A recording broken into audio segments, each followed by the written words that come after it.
اور یہ بھی ذکر کیا جاتا ہے کہ برابا ڈاکو اور زیلوتیس جو ہے وہ اس جب تماثیل کو خداوند یسوع مسیح بیان کر رہے تھے تو یہ بڑے بڑے گناہگار، بڑے بڑے محصول لینے والے ایک بڑی تعداد میں وہاں پر جو ہے وہ اس وقت موجود تھے، اور ان کی موجودگی کا اثر جو ہے وہ کیا تھا، وہ وہاں پر کیوں موجود تھے؟ ان کی موجودگی اس بات کو ظاہر کرتی تھی کہ جو فقیہ اور فریسی جو آسمان کی بادشاہی کی تعلیم دیتے ہیں، جو خدا کے کلام کے بڑے علم بردار ہیں، جب ہم ان کے رویوں پر، ان کی گفتگو پر غور کرتے ہیں تو وہ تو ہمیں اس قابل نہیں سمجھتے، وہ ہمیں اس طرح سے اس زندگی میں ٹریٹ کرتے ہیں یا اس طرح سے وہ ہماری زندگیوں سے نفرت کرتے ہیں کہ یہ آپ کی زندگیاں جو ہیں وہ خدا کی نظر میں قابل قبول نہیں ہیں۔ اور یہی رویہ جو ہے وہ خداوند یسوع مسیح جب اس دنیا میں آئے تو وہ اس رویے، اس نظریے کو چینج کرنے کے لیے، لوگوں کو یہ بتانے کے لیے، یہ سکھانے کے لیے کہ گناہگار انسان کی اہمیت جو ہے وہ خدا کی نظر میں کیا ہے۔ آپ ان فقیوں فریسیوں کی دنیاوی تعلیم پر آپ توجہ کر رہے ہیں کیونکہ اس لیے کرتے ہیں کہ خدا نے ان کو جو رتبہ، جو سٹیٹس دیا ہوا ہے، وہ خدا کے کلام کو سنانے کا، خدا کی برکات کو انسانوں کی زندگیوں میں منتقل کرنے کے لیے جو مخصوص کیا گیا ہے، مقرر کیا گیا ہے۔ بے شک آپ ان کی باتوں کو اپنی زندگی میں قبول کیے ہوئے ہیں، بہت سی باتوں کو آپ کے نے ان کے وسیلہ سے برکات حاصل کی ہوئی ہیں خدا کی حضوری سے، لیکن ان کا یہ نظریہ کہ خدا جو ہے وہ گناہگاروں سے نفرت کرتا ہے، خدا اصل میں اس سوچ، اس خیال سے نفرت کرتا ہے جو خیال ابلیس نے جو ہے وہ عدن کے دور میں، عدن کے وقت انسان کی زندگی میں منتقل کیا تھا، اور انسان کے دل میں اس ضمیر کے اعضا کو مار دیا تھا جو آج بھی انسان کی زندگی میں کام کرتا ہے۔ وہ ہمارے آج بھی بنی نوع انسان پر ڈیپینڈ کرتا ہے کہ وہ اس آواز کو سنتا ہے یا نہیں سنتا، اور اس ضمیر کے متعلق جو ہے وہ کبھی زندگی نے وفا کی تو پھر بات کریں گے، ابھی میرا ٹاپک نہیں ہے، لیکن وہ اعضا جو ہے وہ انسان کو مردہ بناتا ہے۔ اگر آپ کے اندر اچھائی برائی کی تمیز کرنے والا وہ آلہ کام کر رہا ہے تو آپ کو پتہ ہوگا کہ میں کون سا کام کر رہا ہوں، اور یہ کام جو ہے وہ میری زندگی کے لیے، اس معاشرے کے لیے بھی جو ہے وہ گناہ کا باعث ہے، اور اس دنیا کا قانون بھی مجھے سزا دے سکتا ہے، اور خدا کا قانون جو سب قانونوں سے بالا اور اتم ہے، اس کی بارگاہ اقدس میں جو فیصلہ ہونا ہے وہ تو بعد کی بات ہے۔ اس دنیا میں رہتے ہوئے بھی آپ کا ضمیر کا وہ آلہ جو ہے وہ آپ کو بچانا چاہتا ہے، ایک اچھی خوشحال بابرکت زندگی گزارنے کے لیے وہ آلہ آپ کے لیے ایک بہترین مددگار ہے۔ اب اس مددگار کو آپ اپنی زندگی میں اپلائی کرتے ہیں، نہیں کرتے، اس سے فائدہ اٹھاتے ہیں، نہیں اٹھاتے، یہ آج بھی فیصلہ جو ہے وہ آدم اور حوا کے ہاتھ میں ہی میں ہے۔ اور یہاں پر جب ہم یہ بات کرتے ہیں کہ اب محصول لینے والوں کو جو ہے وہ خدا کیوں جو ہے وہ ان کو ان کی زندگی میں مداخلت کر رہا ہے، کیونکہ خدا جانتا ہے کہ جب تک یہ خدا کا کلام نہیں سنیں گے تب تک ان کا اس ضمیر کا یہ جو آلہ ہے یہ کبھی بھی زندہ نہیں ہوگا۔ ابلیس نے اس آلہ کو جو ہے وہ مارنے کی کوشش کی، ختم کرنے کی کوشش کی ہے، اور جب تک وہ بحالی نہیں ہوگی، جب تک انسان خدا کی بات سنے گا نہیں، وہ زندگی کا عمل جو ہے وہ ان میں کبھی بھی بابرکت نہیں ہو سکتا۔ اسی لیے تو خداوند یسوع مسیح نے کہا کہ میں اس دنیا میں اس لیے آیا ہوں کہ تم زندگی پاؤ اور کثرت کی زندگی پاؤ. اور اس سے پیشتر اسی آیت کا 10ویں باب کی 10ویں آیت کا جو حصہ ہے اس میں لکھا ہوا کہ چور کیوں آتا ہے؟ چرانے کے لیے. چور کیوں آتا ہے؟ چرانے کے لیے. اور اس کا مقصد کیا ہوتا ہے کہ مار ڈالوں میں. وہ مار ڈالنے کے لیے آتا ہے. وہ آپ کی قیمتی چیزیں تو چراتا ہی ہے، روحانی طور پر، دنیاوی طور پر جو ہے وہ آپ کا مال و دولت بھی وہ چراتا ہے، روحانی طور پر بھی وہ آپ کا مال و دولت چراتا ہے، آپ کا قیمتی لباس چراتا ہے. لیکن میرا اور آپ کا خدا جو ہے وہ ان ساری باتوں کو پھر سے بحال کرنے کے لیے، ان کی آنکھیں کھولنے کے لیے، ان کے ننگے پن کو ڈھانپنے کے لیے، انہیں اس روحانی لباس کا بندوبست کرنے کے لیے، اس آدم کو جس طرح سے وہ عدن میں پکارتا تھا اسی آدم کو پکارتا ہوا اس کا بیٹا بھی اس دنیا میں آیا. اور یوحنا کی انجیل میں لکھا ہوا ہے کہ باپ اپنے لیے سچے پرستار ڈھونڈتا ہے جو روح اور سچائی سے اس کی پرستش کریں. اور آج پرستش کے اس خاص لفظ کو جو ہے وہ صرف کلیسیا جو ہے وہ حمد و ستائش کے طور پر استعمال کرتی ہے، جبکہ پرستش کا لفظ جو ہے وہ صرف حمد و ثنا کے لیے نہیں ہے، وہ خدا کی حضوری میں جھکنے کا ہے، خدا کی بات سننے کا ہے، خدا کی بات پر عمل کرنے کا ہے. حمد و ثنا کرنا اس کا مقصد نہیں ہے. اگر آپ حمد و ثنا کرتے ہیں اور آپ خدا کی بات ہی نہیں مانتے تو آپ کو حمد و ثنا کرنے کا فائدہ کیا ہوگا؟ کچھ فائدہ نہیں ہوگا.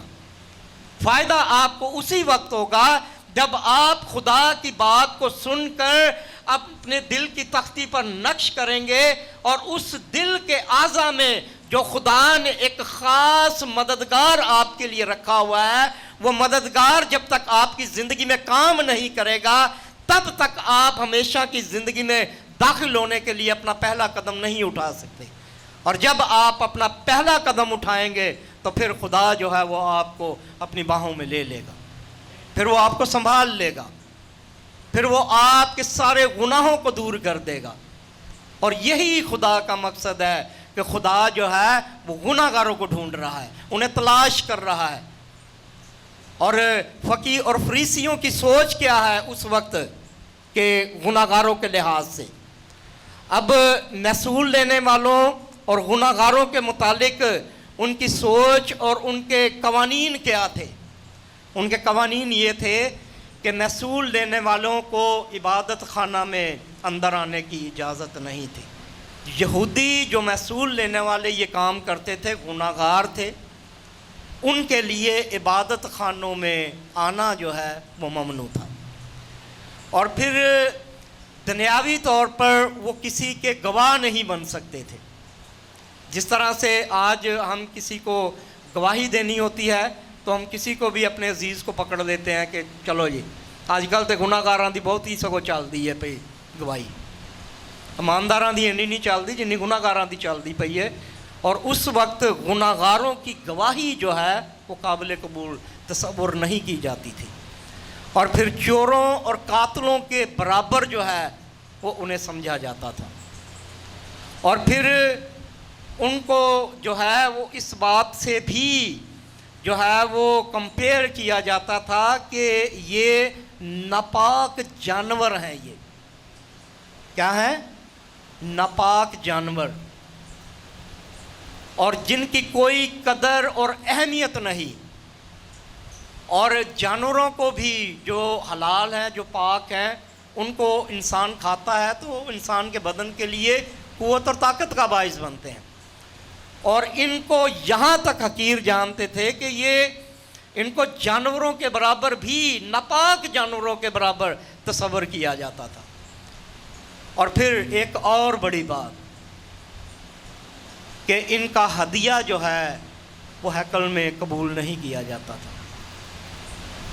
ان کا ہدیہ جو ہے وہ ہیکل میں قبول نہیں کیا جاتا تھا، چاہے وہ لاکھوں روپے کا کیوں نہ. آج بدقسمتی سے بہت سے ایسے لوگ ہیں جو اپنے عیب چھپانے کے لیے، اپنے برے گورکھ دھندوں کو وائڈ کرنے کے لیے خدا کے گھر میں بہت کچھ دیتے ہیں، بہت کچھ دیتے ہیں تاکہ ان کی جو شخصی زندگی کا روب جو ہے وہ خدا کی اور کلیسیا کی نظر میں بنا رہے. کیا بڑا چنگا جی ہے، بڑی دہ یقین دینا ہے، لاکھ لاکھ روپیہ پاسٹر انہوں دے دینا ہے. لیکن اس وقت اور آج بھی یہ ایسے ہدیے جو ہے وہ خدا قبول نہیں کرتا.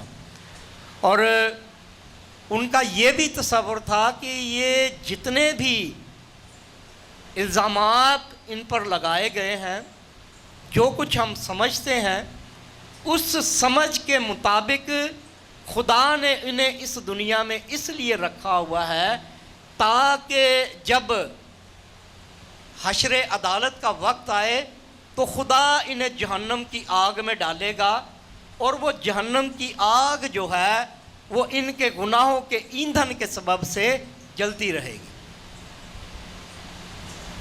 اور آسان لفظوں میں وہ یہ کہتے تھے کہ یہ لوگ جو ہیں صرف اور صرف جہنمی ہیں اور ان کا اور کوئی ٹھکانہ نہیں ہے. آپ کو پتہ ہے مارتھا نے جب خداوند یسوع مسیح سے کہا تو اس نے کہا تھا کہ ہاں میں جانتی ہوں کہ میرا بھائی جو ہے وہ عدالت کے آخری دن جی اٹھے گا. ایسے ہی ہے، یہ آخری دن جو ہے وہ یہی ہے کہ وہ یہ تصور کرتے تھے کہ آخری دن تے صرف گناہگاراں لیے انہوں نے صرف ہے ہونا ہے چلو بھائی جنم دی آگ چ جاؤ. وہ کہن ڈی ساڈا تے حصہ ہی جڑا وہ آخری دن دا ہے. خدا انہوں کہن ڈیا قیامت تے زندگی میں ہے وہاں جدوں میں فیصلہ کر دیتا ہے کہ تو ہی ہمیشہ دی زندگی دے وارث ہو تو پھر ہمیشہ دی زندگی دے وارث ہو. خدا جو ہے وہ کس طرح سے گناہگاروں کو ڈھونڈتا ہے. اس نیک سامری کی کہانی پر غور کریں، اس سامری عورت کی کہانی پر غور کریں، کس طرح سے جو ہے وہ خدا انہیں بحال کر رہا ہے. اچھا، نیک سامری کی کہانی سے چلتے چلتے ایک بات جو ہے وہ ذہن میں آ گئی، میں آپ کے گوش گزار کر دوں کیونکہ ہمارا ٹاپک جو ہے وہ آج ایسا ہے تو شاید خدا نے اسی وجہ سے یہ بات جو ہے. نیک سامری کی کہانی سے آپ سب واقفیت رکھتے ہیں. چلو مال و دولت تے لٹیا گیا، ٹھیک ہے، کپڑے وہ کیوں لا دیتے گئے؟ کبھی اس بات پر غور کیا ہے کہ اس کے کپڑے کیوں اتار دیے تھے انہوں نے؟ کیونکہ کپڑے جو ہیں وہ کسی بھی قبیلے کے لیے، کسی نسل کے لیے ایک بڑی خاص اہمیت کا حامل ہوتا ہے. اس کے کپڑے صرف اسی لیے اتارے گئے تھے کہ اس کی شناخت جو ہے وہ ختم کی ہے. اور اس کہانی میں خداوند یسوع مسیح کا سکھانا، مال و دولت تو جس طرح سے میں نے کہا کہ دنیاوی اور روحانی طور پر ڈاکو چور جو ہیں وہ اسی مقصد کے لیے آتے ہیں، اور یہ ہماری روحانی چور، ہماری روح کا جو چور ہے ابلیس، اس نے بھی جو ہے وہ روحانی طور پر ہمیں ہمارے روحانی کپڑے اور سونا چاندی قیمتی زیورات جو ہیں وہ خدا کے کلام کے وسیلہ سے چھینے، اور شناخت بھی چھینی اس نے، آدم کی شناخت بھی چھینی اس نے.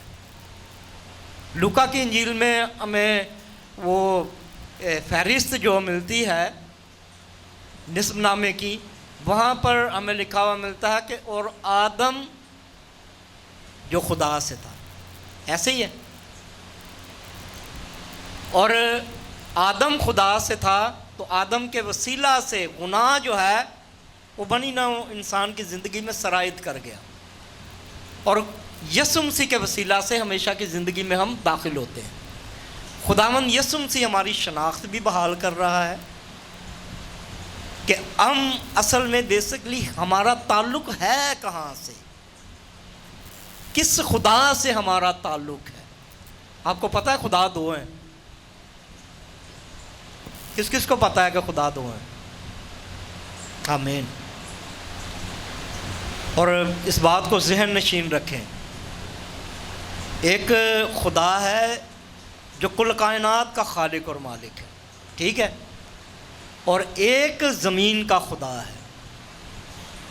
اب آپ کی شناخت کہاں پر ہے یہ آپ نے فیصلہ کرنا ہے، یہ فیصلہ آپ پر ہے، آپ کس خدا کو مانتے ہیں۔ جس خدا کی آپ بات سنتے ہیں، جس خدا کے جیسے کام آپ کرتے ہیں، جیسا خدا آپ کو کہہ رہا ہے، آپ اپنے خدا کی بات مان کر ویسے کام کر رہے ہیں، تو پھر تو آپ کی شناخت جو ہے وہ آپ کو پتہ ہونی چاہیے۔ اور اگر آپ کی شناخت کہیں اس زمین کے خدا کی مانند ہے، اس کی بات مان رہے ہیں، اس کے جیسے کام کر رہے ہیں، تو پھر یہ بڑی خطرناک بات ہے، یہ اچھی بات نہیں ہے، نہ یہ ہمارے لیے صحیح بات ہے، اور نہ ہمارے ان اٹھنے بیٹھنے چلنے پھرنے والے لوگوں کے لیے جن کے ساتھ ہم خود اٹھتے بیٹھتے ہیں۔ اگر آپ کو اس بات کا اندازہ ہو گیا ہے کہ اس دنیا کے خدا کی ہم نے بات نہیں ماننی، ہم نے اپنے خدا کی بات ماننی ہے، اور جب آپ اپنے خدا کی بات مانیں گے تو پھر آپ اس الہی مشن کا حصہ بنیں گے جو خدا جو اس نے اپنے بیٹے کو اس دنیا میں بھیجا تاکہ جا کر وہ گناہگاروں کو تلاش کرے، ڈھونڈے۔ ہمارا خدا یہ نہیں کہتا کہ تخت نشین ہو کر بیٹھ جا سکون سے، ہمارا خدا بھیجتا ہے بھائی، وہ کہتا ہے جاؤ۔ ارشاد اعظم میں بھی یہی تلقین ہے کہ آپ کو جانا ہے، آپ کو ڈھونڈنا ہے، آپ نے تلاش کرنا ہے۔ آرام کرنا ہے تو دنیا دے اور بڑے کام نے کر سکتے ہو، آؤ 6 گھنٹے کام کرو تو آ کے آرام نہ کر بو، سو موجاں کرو، خدا دی عبادت کرو، بندگی کرو، وہ دی شکر گزاری کرو، تو ہمیشہ دی زندگی چ داخل ہونے واسطے اچھے کام کرو۔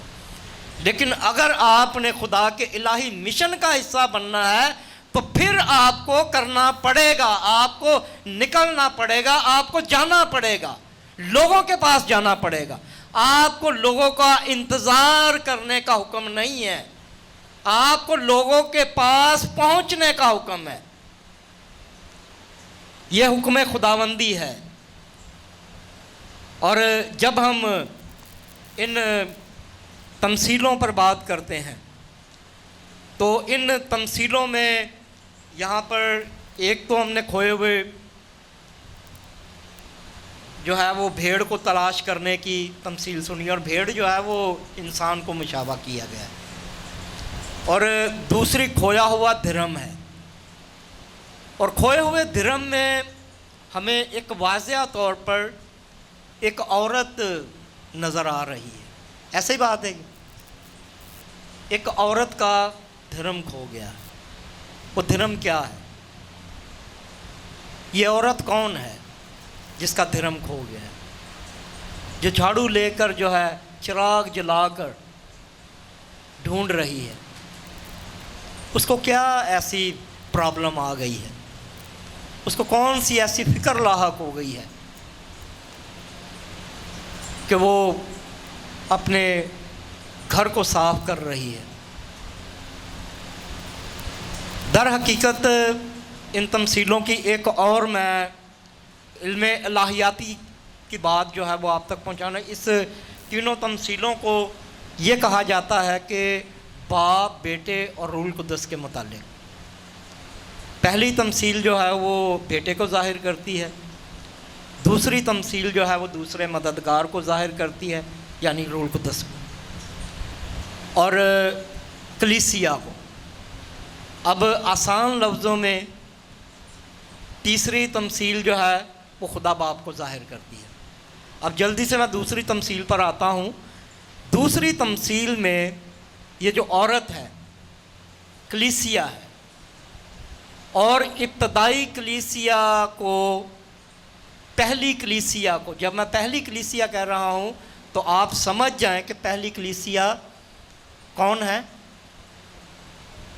یہودی قوم، جن کو خدا نے مصر کی غلامی سے نکالا، اور بیابان کے سفر میں انہیں بیابان کی کلیسیا بھی کہا جاتا ہے، بیابانی کلیسیا۔ تو پہلی کلیسیا جو ہے وہ کلیسیا کے بارے میں آپ سب جانتے ہیں کہ انہیں مختلف القاب سے نوازا گیا. خدا کا گھر بھی کہا گیا, خدا کی بیسکلی خدا کی دلہن,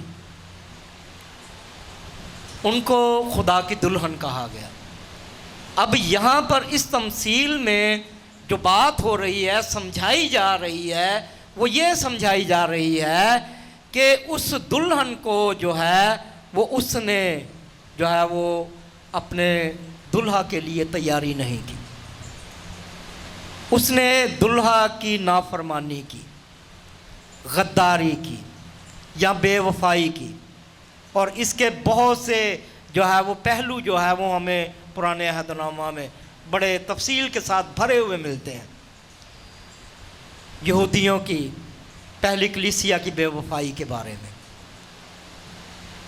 اب عورت کا مقام جو ہے وہ اس دور میں بڑا ڈینجر تھا, خطرناک تھا, اور یہودی کلچر جو ہے وہ اس سے زیادہ بھی خطرناک تھا. وہاں پر آپ نے یہ بھی سنا گا کہ پرانے دور کہ آٹا گن دیا جی عورت ہلدی پئی ہے تو دل کرے تو بندے نوں نہیں چنگا لگا تو اتنے بھی طلاق ہے, چھٹی. عورت نے اگر بدتمیزی کر دی ہے تو اس پر بھی طلاق. یہ میں یہودی قوانین آپ کو بتا رہا ہوں. اور پھر یہودی قوانین میں عورت کو بھی وہی درجہ دیتے تھے. وہ سمجھتے تھے کہ اس کے وسیلہ سے جو ہے وہ آدم بہکایا گیا, اور آدم کے بہکائے جانے کے سبب سے ہم سب پر موت کا جو ہے وہ فتویٰ جاری ہوا, اور وہ اس کا سارا ذمہ دار جو ہے وہ عورت کو ٹھہراتے تھے. اور عورت کو اس دور میں اچھی قدر کی نگاہ سے نہیں دیکھا جاتا تھا. پرانے عہد نامہ میں ضرور خدا نے عورت کے مقام کو قائم رکھنے کی کوشش کی, اور بارہا وہ اس میں کامیاب بھی ہوئے, لیکن یہودی کلچر کے لحاظ سے, یہودی تعلیم کے لحاظ سے, جو یہودی علماء, فقیوں اور فریسیوں نے عورت کے بارے میں رائے قائم کی ہوئی تھی, اس رائے کو تبدیل کرنے کے لیے خداوند یسوع مسیح جی بھی جب اس دنیا میں آئے تو انہوں نے بھی بڑے واضح تعلیم اس کے متعلق دی. بڑا واضح ایک مضمون خدا نے فقی فریسیوں کے ساتھ بحث و تکرار کے ساتھ اس مضمون کو ان کے سامنے رکھا کہ آپ کی سوچ, آپ کے خیال جو ہے جو آپ عورت کے بارے میں رکھتے ہیں یہ غلط ہیں. اگر گناہگار عورت نے پہل ضرور کی لیکن اس کا حصے دار آدم بھی بنا. اگر حکم ٹوٹا, حکم عدولی ہوئی اور گناہ اس کے سبب سے انسان کی زندگی میں وارد ہوا تو اس کے قصوروار دونوں ہی ہیں. اور یہی وجہ ہے کہ خدا نے اپنی کلیسیا کو ایک بار پھر سے تیار کیا. اب دوسری کلیسیا وہ کیسے بنی ہے؟ پہلی کلیسیا اور عورت جو ہے وہ آدم کی پسلی سے نکلی, اور دوسری کلیسیا, دوسری عورت بھی پسلی ہی سے نکلی. آپ اس بات سے اتفاق کرتے ہیں؟ دوسری کلیسیا, دوسری دلہن جو ہے وہ بھی پسلی ہی سے نکلی. اور اس کا وجود کس وقت آیا؟ جب کوہ کلوری کے مقام پر خداوند یسوع مسیح کے پسلی میں بھالا مارا گیا, اور اس پسلی میں سے بہتے ہوئے خون کے وسیلہ سے دوسری کلیسیا کا وجود ہوا.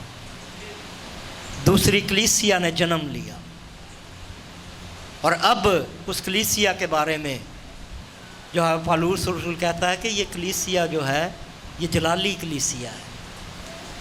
یہ کلیسیا خدا کے خون سے دھل کر پاک اور صاف ہو چکی ہے. اب اس کے بدن, اس کے چہرے میں کوئی داغ, کوئی جھری جو ہے وہ باقی نہیں رہی. اب اگر ہماری مرضی ہے, اگر اپنی مرضی نال ہی اسی جو کچھ کریے پہ کریے پہ, باقی ادروائز ابلیس اب ہماری اس روحانی کلیسیا کو ڈسٹرب نہیں کر سکتا, اب متاثر نہیں کر سکتا. اب تیسری تمثیل جو ہے وہ باپ کے بارے میں. یہودی رسومات میں, یہودی کلچر میں ایک رسم یہ کرتے تھے قزادہ. اس قزادہ رسم میں جو اولاد باپ سے اپنا حصہ لے لیتی تھی، یا آسان لفظوں میں وہ اولاد جو برگشتہ ہو جاتی ہے، جو اپنے ماں باپ کے فیصلوں کے خلاف کھڑی ہو جاتی ہے، اپنے ماں باپ کے سامنے سر اٹھاتی ہے، بدتمیزی کرتی ہے، کوئی ایسا عمل کرتی ہے، اس وقت کے قانون کے مطابق وہ اولاد جو تھی واجب القتل تھی. اب اس نے باپ سے حصہ لے لیا ہے. حصہ لے کر اس نے جا کر کیا کیا ہے کہ وہ قصبیوں میں سارا مال اڑا دیا. اب جب ایسے بیٹے کو حصہ دے کر گاؤں کے باہر لے کر جایا جاتا تھا تو وہ ایک وہاں پر رسم کی جاتی تھی کہ اب اس شخص کا نہ صرف اس گاؤں میں داخلہ ممنوع ہے، بلکہ اس شخص کا اس کے ماں باپ کے ساتھ بھی کوئی تعلق واسطہ نہیں رہا. یہ اپنے ماں باپ کے لیے مر گیا ہے، ہماری قوم ہماری نسل کے لیے مر گیا ہے. اور وہاں پر اس کی ایک رسم ادا کی جاتی تھی مٹکا پھوڑ کر. مٹکا اس کے سر پر پھوڑا جاتا تھا اور پھر اسے مردہ جو ہے وہ تصور کر کے اسے باہر نکال دیا جاتا تھا. اب یہ باپ جو ہے وہ ہر روز عیدگاہ پہ چڑھ کر جو ہے وہ اپنے باپ کا انتظار کرتا ہے، اپنے بیٹے کا. اور وہاں پر اس وقت فصیلیں اتنی بڑی ہوتی تھی کہ کہندے نے کہ دو دو جانور جڑے نے نا وہ ٹرک ہی لا لو اج دے دور، ٹرک بھی دو دو لنਘ جاندے ہیں، ایڈیاں مضبوط فصیلاں تے وڈیاں ہوندیاں. تو وہ جب کسی کو کوئی رات کے وقت ملاقات کے لیے آتا تھا تو ایک دروازہ ہوتا تھا دیدگاہ، وہاں پر وہ دیکھتے تھے کہ کون آ رہا ہے کون جا رہا ہے. تو باپ جو ہے وہ اس دروازے سے ہر روز اپنے بیٹے کو دیکھتا تھا کہ شاید میرا بیٹا آ جائے تو کلے گاؤں والے دے ہتھے چڑھ گیا تو انہوں نے مار دینا ہے. یہی حال جو ہے وہ ابلیس نے ہمارے ساتھ کیا تھا. اس نے ہمیں گھر سے نکالا آدم اور حوا کو، اور باپ جو ہے وہ انتظار کرتا ہے کہ کب میرا بیٹا واپس آئے گا. اور ہمیں یہ چاہیے، ہمیں یہ سوچنے کی ضرورت ہے، ہمیں یہ پرکھنے کی ضرورت ہے کہ کہیں میں اپنے گھر سے بے گھر تو نہیں ہوں.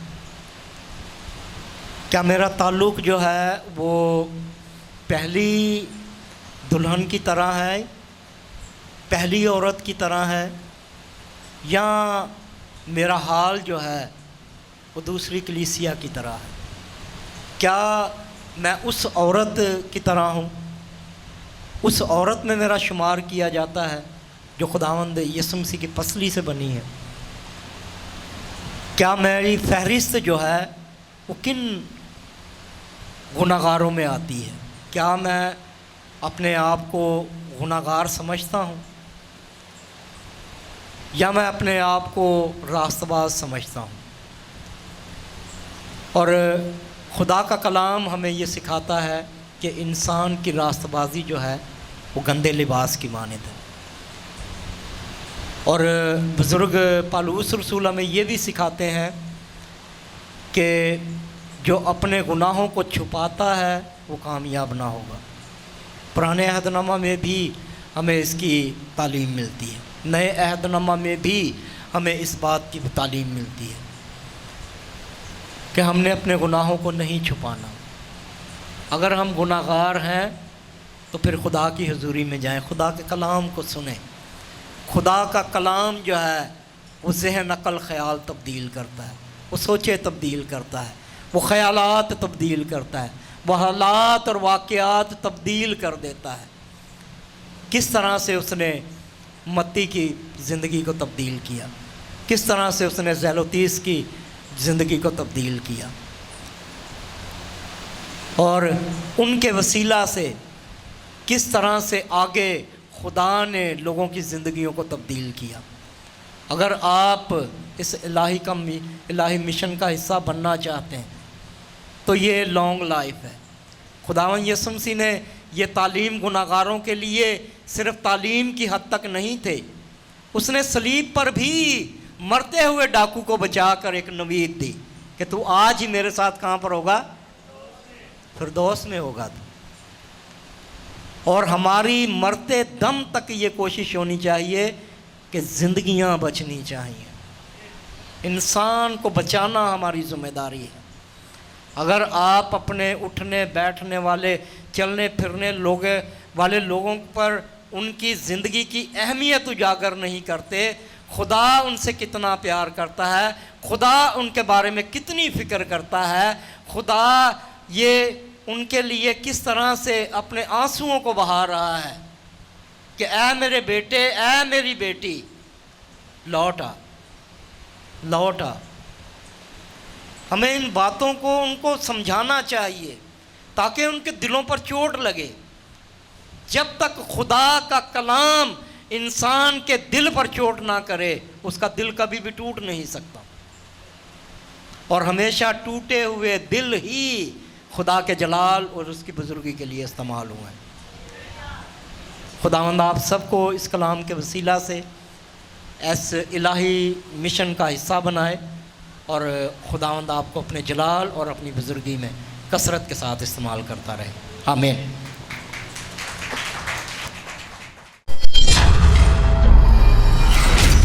GLTV, Gospel for Nations.